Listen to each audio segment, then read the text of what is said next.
Shut up. Can you do anything in this game now without having... It's like real life. Hello and welcome back to Dead October. I'm going to make the shortest, most amazing build video you have ever seen. If you enjoy short, not 25 build minute videos, do me a favor, hit the like, subscribe, comment, and let me know.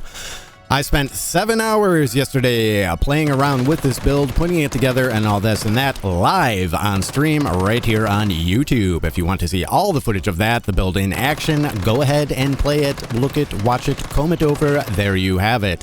I will also be streaming today with it. I might be screwing around in other shenanigans. Never take anything we say in stream seriously, me or my community. We are a bunch of knuckleheads. Anyways, here is some quick footage of the build. What you can expect is the regular damage on normal enemies. You are looking at around 1,800 to 2,500 electric damage. That is the most important number we're looking at. The numbers you are receiving, the highest numbers off the dummies are about 2,300. Elites, you will be pushing 3,000 and above. And on great ones, depending on what the weird modifiers are on them, you should be pushing 4.5 to 5, roughly around there. As for the dummy damage, we are sitting at approximately 60,000 DPS steady. That was my biggest thing with this build, was to hit a steady rate of flow for the deep. That sounded weird. Anyways, you know what I'm trying to say. It was to stay at 60,000 DPS. Because with some of these clickbait-a-rooney builds that are out there, all they will show you is the crack of the thunderclap hitting for like 150 million thousand DPS damage. Here's some bugged footage for you so you can see how we get those clickbait screen grabs. But then the build itself will sit at around 20 to 30,000 DPS. My goal was to hit it at 60,000 and stay there. Sometimes it'll drop under to 50,000. Sometimes it'll crack over to 70 to 80 to 90,000 in that range. One thing is for sure is this build is not finished, and I do not even have a calibration rolled onto this weapon. This is just the raw dogged weapon. That is it. I am shutting up. Let's get straight into the build. Now, we are obviously using the MP7. I am using Status Shock Power Surge. So you get the power surge status damage with minus 50% and a power surge damage plus 20%. Hopefully you can get close to or the same as stat rolls as I do. You can pause, whatever. Again, this is going to be a fast video that I'm going to attach to today's stream because we are going to be using this all night. You should come hang out, whatever, or don't. Power surge. Really quick, you get these from Operation Chiron. You have to heroic it, so you get the little box to open at the end, and that is how you get Status Shock Power Surge, okay? Pretty sure that's how you get all the Power Surge ones. I'm probably wrong, don't quote me on that, but that is an easy go at Operation Chiron, the public crisis event. Accessories on this weapon. Here's the muzzle brake, here's the optic, here's the tactics, here's the magazine, here's the ammo. You are welcome. Cosmetics. Have you hit the like button? I bet you have, because you're super stunning, beautiful, and amazing, aren't you? Yeah, anyways. I'm using the wildfire, nothing special about this. Oh, and again, no calibration, right? It's just the static, no calibration. You have the weapon, you know what the weapon does. I don't believe I need to read the weapon features either, do I? I will not. I refuse. 25% chance to trigger power surge when hitting an enemy after defeating an enemy. Power surge chance plus 30% based on the weapon's trigger chance for 12 seconds. After reloading, power surge chance plus 40% based on weapon's trigger chance for 3 seconds. Power surge chance plus 40 based on weapon's trigger chance. That's a lot of chance to trigger the chance of the power surge, chancing its chances and other stuff. I am also using the axe. Wildfire, I'm just using this for funsies. And it also helps with the anomalies. I do actually need to upgrade this because it takes a while to take down the anomalies, but I am using it for its little 60% chance to trigger the bullseye, hitting a target. There's an 80% chance to spread the bullseye, one enemy with infinite stuff and things, extra damage. There you have it. For the goggles, I am using Mayfly goggles. These are level 6. You should be able to get yours.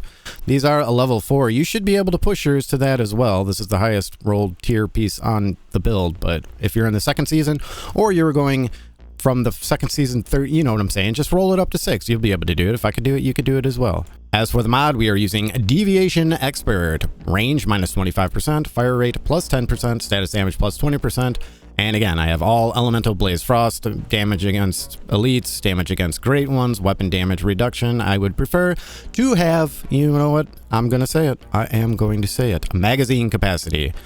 For the mask, right, Mayfly, 4-piece Shelterer, 1-piece Bastille. There you go. Now you can click off. Hit the like button. Thank you. For the mask, we are using Thunderclap. After triggering a power surge 20 times, the next hit summons a celestial thunder shock damage, whatever, 20 PSA. Now, I do have a Thunderclap power surge, and I have been floating back between the two of them. I do believe the power surge Thunderclap does a little bit slightly extra more damage, but I inevitably keep switching back and forth because I can't decide because of the extra magazine capacity I have on this Thunderclap. Once again, Thunderclap was my nickname in high school. Thank you, you're welcome. For the chest piece, once again, Shelterer, I am using a Flame Resonance. That's right, I gave up on my famed Rejuvenating. For the extra 12% status damage and the extra Elemental Blaze Frost Shock Blast damage.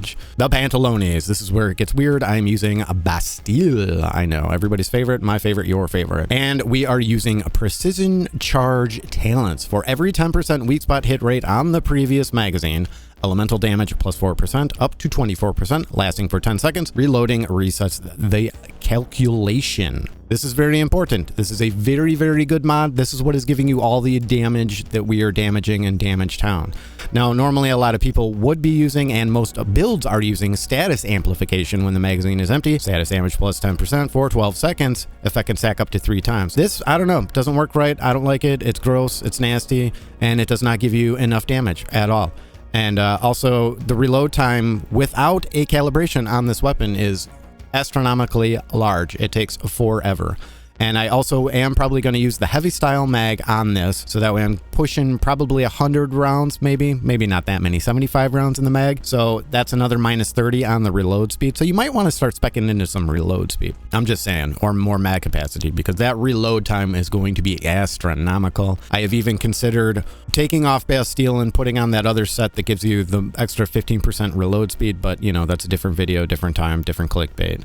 As for the gloves, we are using Status Enhancement Talientes. Status damage plus 20%. Again, your rolls are going to vary from mine. Damage to elites. Damage, I don't know how that damage normal enemies got there. I guess some is fine as long as it's not bounced and buried on all of it. And as for the boots, cover defense Talientes. Taking no damage within 4 seconds, plus 20% melee, weapon, and status damage for 30 seconds. If I can reset when in the duration ends. And again, Elemental Blaze Frost. Damage against, I don't know how that got there. Status damage.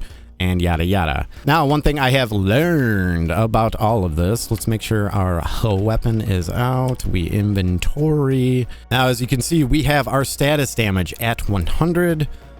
Our shock elemental damage as 41.2. You want to spec into both. From what I'm learning is that the status damage and the elemental damage are slightly different, but in the same. But you want to try and spec into both as much as you can. Now, as I said, the static shock and power surge weapons are doing more damage than just status alone. So if you can get these, you want to use those. And I'm not sure if it's adding the power surge damage as shock damage or bonus damage in here.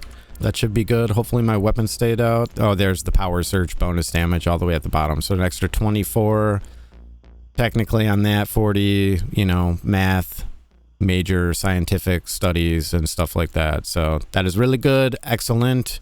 Then we have my Cradle. Here it is. You can pause. When you are doing the great ones, you want the Master Tactician. When you are off and about in the open world, you want to switch to the anti-regen pistol. And that is pretty much it for the build. I would say go out there, throw it together, have a good time. Again, for the most part, everything on my build is calibrated to 6. And then I only have 2 pieces at 2 stars of my Shelterer because I was trying to get a different build together with the Outsider to get it to do an insane amount of damage, which I did manage to do, by the way, live on stream. Like, comment, subscribe.